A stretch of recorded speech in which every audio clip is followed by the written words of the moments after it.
வணக்கம். இன்றைய 24 மணித்தியாலங்களின் முக்கிய செய்திகளை தொகுக்கின்றது ஒற்றன். Headline first.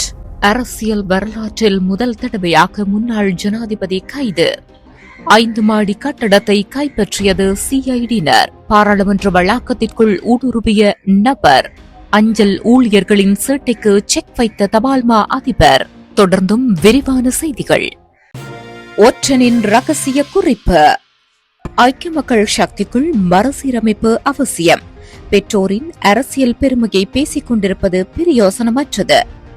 அரசாங்கத்தின் பலவீனத்தால் வெவ்வேறு அரசியல் சக்திகள் தமது தவறுகளை திருத்திக் கொண்டு அதிகாரத்தை கைப்பற்றுவதற்கான வேலைத்திட்டங்களை முன்னெடுத்து வருகின்றன. இவ்வாறான சூழலில் பெற்றோரின் அரசியல் பெருமையை பேசிக் கொண்டிருப்பது பிரயோசனமற்றது.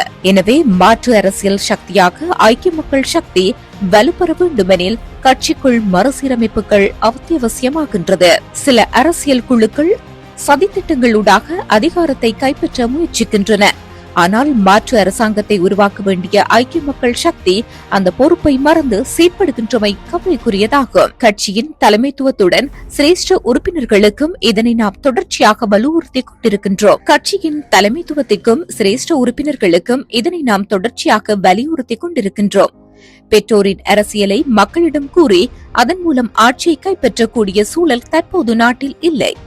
ஆனால் அரசியல் விளையாட்டுகளும் டீல்களும் இன்றும் இருக்கின்றன. அவற்றினூடாக நாட்டு மக்கள் ஏமாற்றப்படுகின்றனர். அன்று ரணில் சஜித் இணக்கப்பாட்டுடன் ஒற்றுமையாக இருந்திருந்தால் இன்று நாட்டை அபிவிருத்தி பாதையில் கொண்டு சென்றிருக்க முடியும். பதவி மோகத்தினாலேயே கட்சிக்குள் பிளவு ஏற்பட்டது. கட்சியில் யார் இருக்க வேண்டும், யார் விலக வேண்டும், யார் விலக்கப்பட வேண்டும் என்பதை பெயர் குறிப்பிட்டு கூற முடியும். எனக்கு எந்த பயமும் இல்லை. தொடர்ச்சியாக கட்சி மறுசீரமைக்கப்பட வேண்டும் என நான் வலியுறுத்திக் கொண்டே இருக்கின்றேன். அது இடம்பெறவில்லை என்றால் எந்த வழியிலேயும் அதற்கான அழுத்தத்தை பிரயோகித்துக் கொண்டிருப்பேன். இவ்வாறு கூறுகின்றார் நாடாளுமன்ற உறுப்பினர் சமித்த விஜயஸ்ரீ. அரசியல் வரலாற்றில் முதல் தடவையாக முன்னாள் ஜனாதிபதி கைது செய்யப்பட்டுள்ளார்.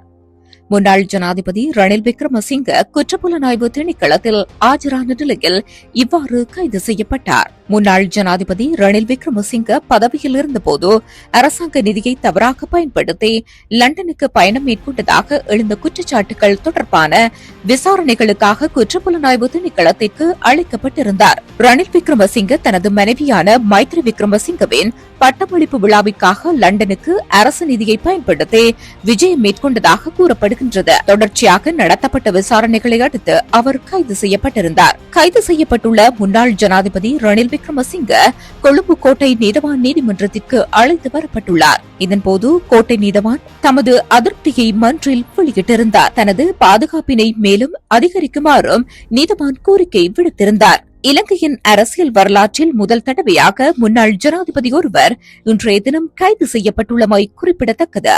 இதேபோல ஜனாதிபதியின் செயலாளராக பணியாற்றிய சமன் ஏகநாயக்க மற்றும் அவரது தனிப்பட்ட உதவியாளர் சாண்ட்ரா பெரேரோ ஆகியோரிடமிருந்து குற்றப்புலனாய்வு திணைக்களம் ஏற்கனவே வாக்குமூலங்களை பதிவு செய்துள்ளமையும் குறிப்பிடத்தக்கது.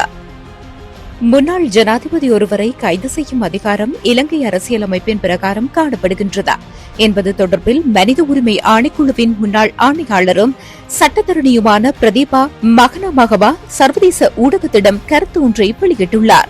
ஜனாதிபதி ஒருவருக்கு விசேட சிறப்புரிமை உள்ளது என 1978 ஆண்டு அரசியலமைப்பின் 7வது சரத்தில் மிகவும் தெளிவாக கூறப்பட்டுள்ளது.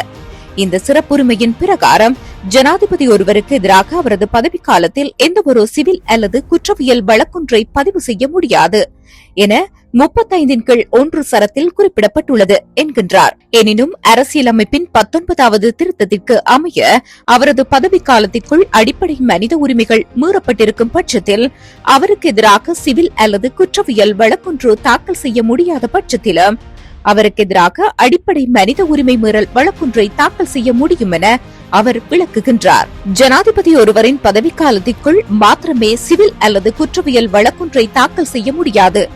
அவரது பதவியிலிருந்து அவர் விலகியதன் பின்னர் அல்லது ராஜினாமா செய்ததன் பின்னர் அவர் பதவிக்காலத்தில் விடுத்த சிவில் அல்லது குற்றவியல் தவறுகளுக்கு வேறொரு தரப்பினரால் வழக்கு தாக்கல் செய்ய முடியும். அதில் எந்தவித தடைகளும் இல்லை.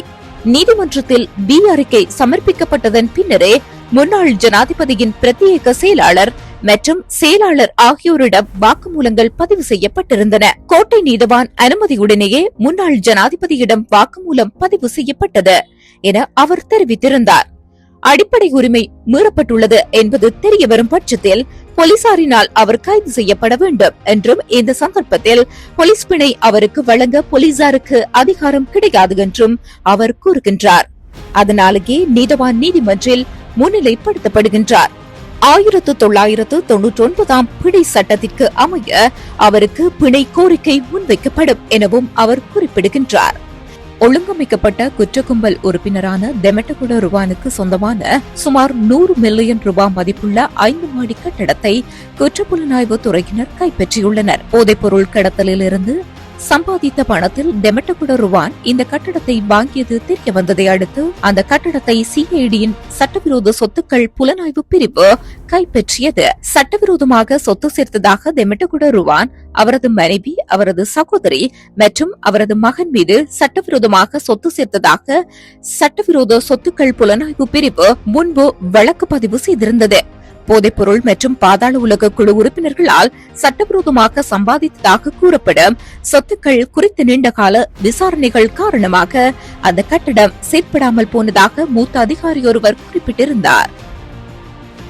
பாராளுமன்ற வளாகத்திற்குள் இன்று காலை சுவரேறி குதித்து அத்துமீறி நுழைந்த நபரால் பெரும் பரபரப்பு ஏற்பட்டுள்ளது. பாராளுமன்ற வளாகத்திற்குள் இன்று காலை 6:30 மணியளவில் ஒரு நபர் மரத்தில் ஏறி சுவர் மீது குதித்து உள்ளே நுழைந்துள்ளார். ரயில் பவன் பக்கத்தில் இருந்து சுவர் தாண்டி குதித்து ஊடுருவியவர் புதிய பாராளுமன்ற கட்டடத்தின் கருடா வாயிலை அடைத்ததாக அதிகாரிகள் தெரிவித்தனர். சுவரேறி குதித்து ஊடுருவிய நபர் பாதுகாப்பு படையினரால் கைது செய்யப்பட்டுள்ளார். அவரிடம் விசாரணை நடைபெற்று வருவதாக அதிகாரிகள் தெரிவித்துள்ளனர். பெரும் அனலை கிளப்பிய பாராளுமன்ற மழைக்கால கூட்டத்தொடர் வியாழக்கிழமையுடன் நிறைவடைந்த நிலையில் இன்று இந்த சம்பவம் இடம்பெற்றுள்ளது. கடந்த ஆண்டும் இதேபோன்று பாதுகாப்பு மீறல் சம்பவம் ஒன்று நடந்தது. அப்போது 20 வயதுடைய நபர் பாராளுமன்ற வளாகத்தில் சுவர் ஏறி அனெக்ஸ் கட்டடத்தின் உள்ளே நுழைந்தார். இந்த சம்பவத்தின் ஒரு வீடியோவும் வெளியாகி இருந்தது. அவரை சிஐஎஸ்எஃப் வீரர்கள் கைது செய்திருந்தனர். அவரிடம் ஆயுதம் எதுவும் கைப்பற்றப்படவில்லை. இந்த நிலையில் இந்த ஆண்டும்